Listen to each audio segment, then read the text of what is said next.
Assalamualaikum warahmatullahi wabarakatuh. Waalaikumsalam warahmatullahi wabarakatuh. Alhamdulillah, la ala nikmatillah wassalatu wassalamu ala Rasulillah la haula wala quwata illa billah. Yang saya hormati sahabat-sahabat semuanya, manapun berada, alhamdulillah pada waktu kali ini kita kehadiran tamu yang luar biasa. Beliau Bapak Dr. Haji Din, Kepala Kantor Kementerian Agama Kabupaten Banyumas, sudah sangat berpengalaman dalam mengabdi di kantor Kementerian Agama di berbagai bidang dan urusan. Bahkan beliau pernah juga di Kabupaten Kebumen. Untuk itu kita sapa langsung kepada Ibnu. Selamat sore. Selamat sore sahabat Ma'rif di Banyumas dan dimanapun berada ya. Berada. Ya. Kita kali ini melalui podcast Ma'rif Kabupaten Banyumas akan berbagi pengalaman mengenai kepemimpinan dalam Islam. Sama narasumber kita akan bercerita tentang kepemimpinan atau model-model leadership dalam Islam, terutama menggali pengalaman dari beliau. Mohon maaf Pak Dr. Ibnu, kami ingin tahu gitu ya, pengalaman-pengalaman yang diperoleh atau dijalankan oleh Pak Ibnu selama ini dalam mengelola ataupun menjadi pemimpin. Kami ingin tahu juga sebenarnya proses perjalanan Pak Ibnu itu dari awal sampai sekarang itu jadi pemimpin yang boleh dikatakan kalangan Kementerian Agama ini sangat fenomenal. Gitu ya. Ingin tahu gitu Pak. Oke Pak Edi dan seluruh sahabat Ma'rif dimanapun berada dan di luar Ma'rif juga selama bisa mengikuti podcast ini. Tentu saya sebagai kepala kantor menyampaikan penghargaan, apresiasi kepada Ma'rif yang sudah malih rupa. Jadi kalau dulu Ma'rif identik dengan pinggiran, sekarang sudah mulai kita lihat, termasuk hari ini juga ada podcast. Dan podcast itu adalah salah satu metode bagaimana untuk kemudian mensosialisasikan program kita. Tadi kita ditanya tuh, para pemirsa, lihat apa, model apa, yang fenomenal itu. Pak Edi dan para sahabat sekalian, dari setiap pemimpin itu Pak Edi lahir, itu karena ada 3. Nah kita cari tuh, kita masuk yang mana. Yang pertama, pemimpin yang dilahirkan. Jadi sejak lahir, cara ngomongnya, cara jalannya, pola pikirnya, dia sudah kelihatan. Kalau organisasi dipimpin oleh orang model begini, cepat. Jadi awit lahir wis keton. Gitu. Yang kedua, pemimpin yang dicipta. Jadi sebetulnya dia dari lahir nggak pas jadi pemimpin, tapi dilala dia belajar mengikuti pemimpin-pemimpin lama, cara ngomongnya, cara bersikapnya, cara memanagenya pas tuh. Dilatih itulah yang namanya dicipta. Tapi yang ketiga nih, juga ada pemimpin yang dipaksa. Bisa ora, latihan ora, tapi dia tunggal. Maka mau tidak mau, dia dijadikan pemimpin. Nah, dari 3 pemimpin itu, maka tentu kita masing-masing memiliki background sendiri-sendiri. Apakah dia masuk pemimpin yang dilahirkan, apa dia dicipta, atau dipaksa. Itu secara awal. Nah, yang kedua, tentu pemimpin-pemimpin ini, dari 3 orang ini pasti akan mengalami berbagai ujian, berbagai cobaan. Nah, kalau kemudian kita teringat kisah Nabi Muhammad SAW, ya, sebelum beliau diutus menjadi Rasulullah kan dia kambing tuh nah, angon kambing tuh. Kambing kan berarti angel disetir, aja Nabi Muhammad bisa. Hingga juga perlu insting kepemimpinan. Iya. Maka dari yang kedua ini, sektor pemimpin itu inilah yang kemudian dia dilatih menggembala, bisa menggembala kambing atau menggembala pasukan, ini ibaratnya begitu. Nah, kalau itu sudah terjadi, maka saya yakin siapapun pemimpin itu akan bisa melakukan. Kemudian yang ketiga, nanti ngobrol santai ya, ada perubahan paradigma kepemimpinan, Pak Edi dan para pemirsa. Kalau dulu itu pemimpin identik dengan raja, bawahan mau ketemu pimpinan takut atau paling tidak segan atau izin, karena memang paradigma dulu begitu. Pemimpin kaum adalah raja, amirul kaumi malikul ummah. Kalau kemudian sampai hari ini ada pemimpin yang model begini, sulit untuk berkembang. Maka harus dirubah siapapun itu. Kepala kantor, kepala dinas, bupati, presiden, semua sama. Ketua PC Ma'arif juga sama. Jangan berdasarkan asas Malik al-Malikul Ummah, tapi berubah menjadi khodim.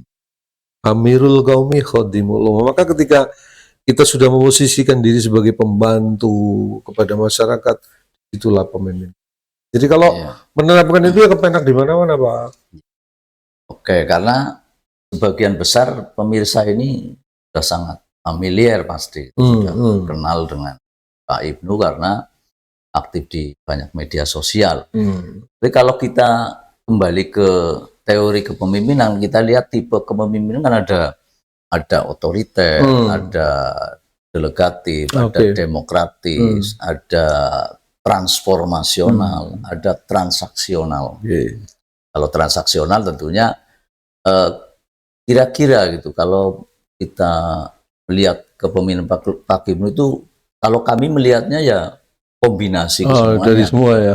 Iya, karena ada misalnya transaksional. Transaksional itu kecenderungannya pemimpin itu akan memberikan penghargaan kepada anak buah atau bawahannya yang punya prestasi gitu ya. Ada reward, tetapi juga ada punishment ketika melanggar. Yang kalau kami sih melihatnya ada pemimpin transformasional itu yang serba cepat gitu ya. Jadi dengan kecerdasannya itu bisa masuk kemana saja.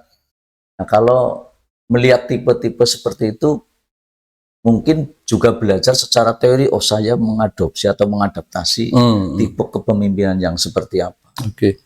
Jadi itu kan hanya sekedar teori ya. Ada otoriter, dan otoriter itu diperlukan, sehingga para pengarang buku itu memang sudah meneliti tipe-tipe pemimpin, dan tipe-tipe pemimpin itu yang mereka tidak sadari bahwa sesungguhnya tipe kepemimpinan itu tidak baik.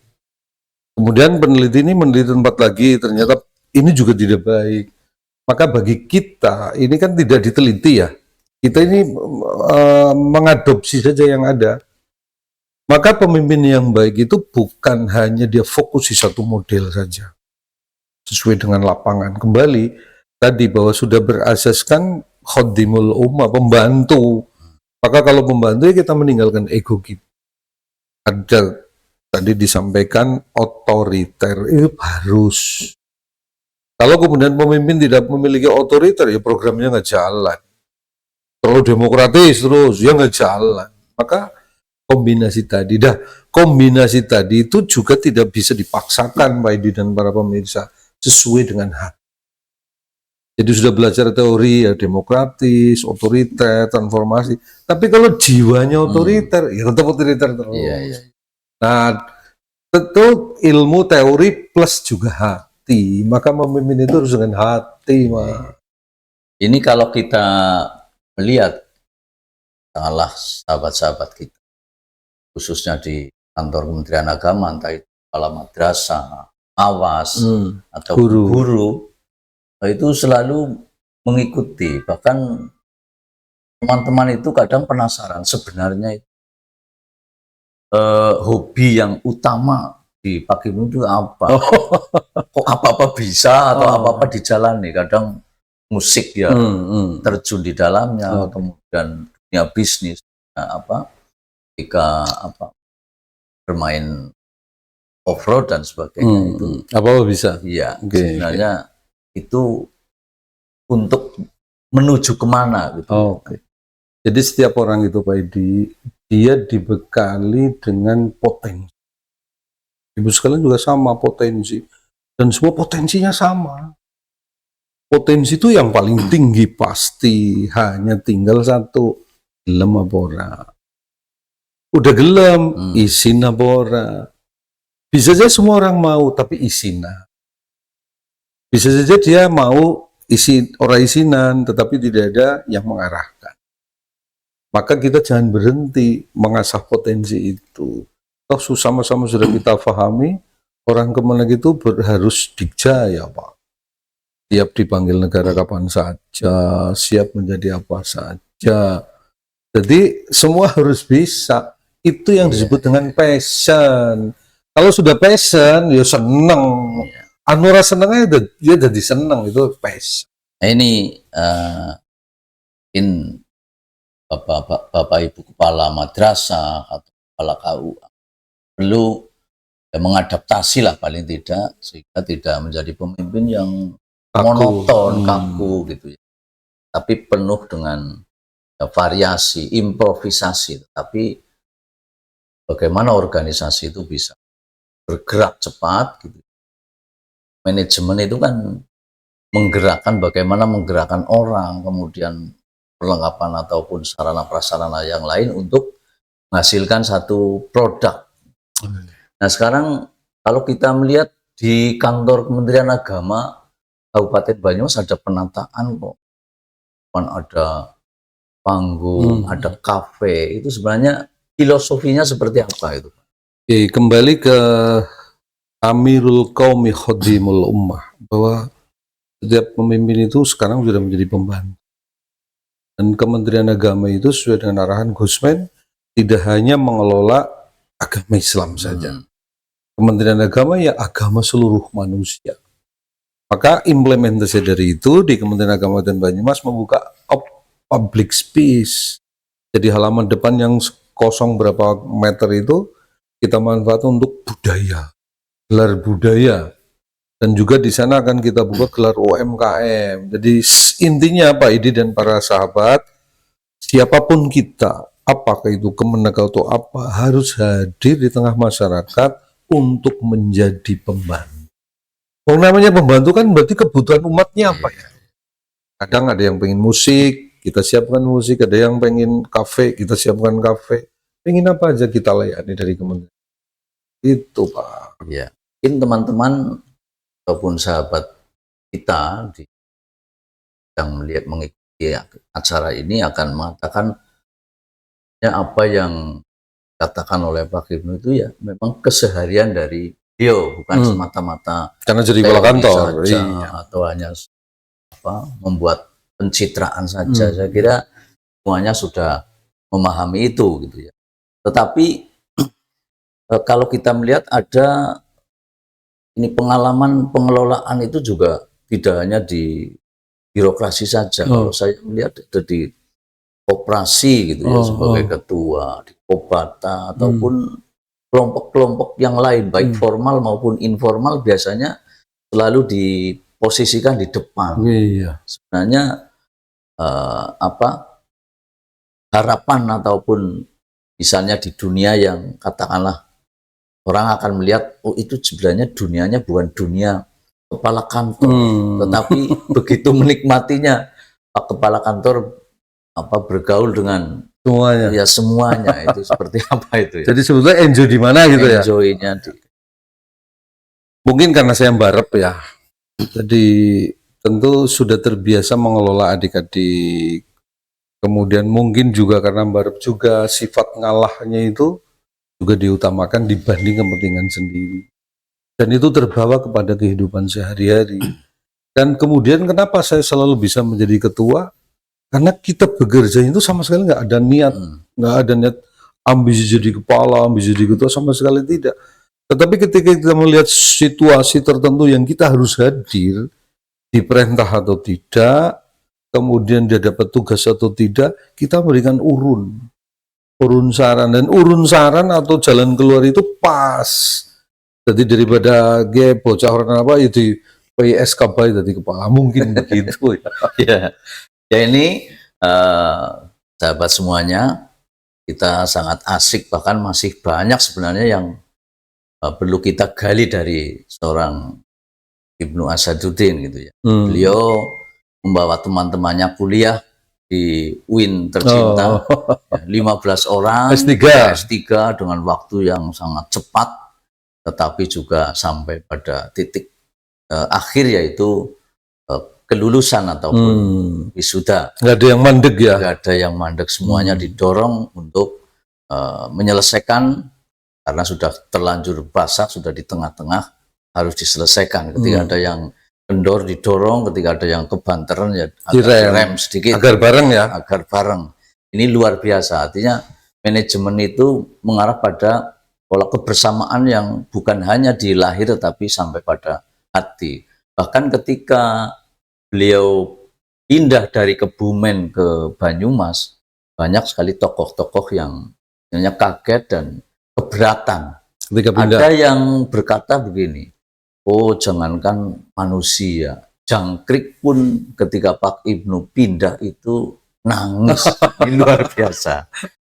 Tapi itu satu, ini menambah wawasan kita tentang kepemimpinan gitu.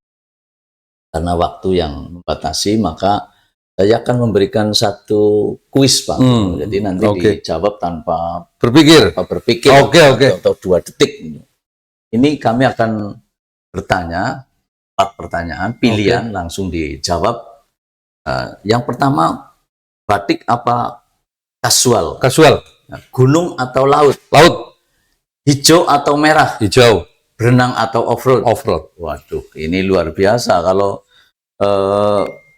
kita ditanya gunung apa laut, itu milih laut berarti yang penuh tantangan dan luasnya tanpa batas. Ini luar biasa. Baik sahabat Ma'arif ataupun siapapun pemirsa yang mengikuti kegiatan kami atau acara kami, demikian tadi perbincangan kita dengan bintang tamu yang luar biasa, Kepala Kantor Kementerian Agama Kabupaten Banyumas, yang penuh dengan inovasi dan inspirasi yang membuat Kantor Kementerian Agama Kabupaten Banyumas lain dari yang lain, baik fisiknya maupun kegiatan-kegiatannya. Terima kasih sekali lagi kepada Pak Ibnu dan pemirsa semuanya.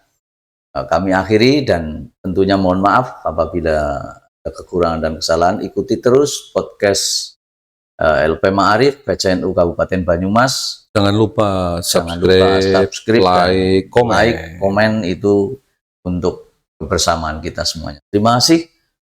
Billahi taufiq wal hidayah. Wassalamualaikum warahmatullahi wabarakatuh. Waalaikumsalam warahmatullahi wabarakatuh. Jaya Ma'arif.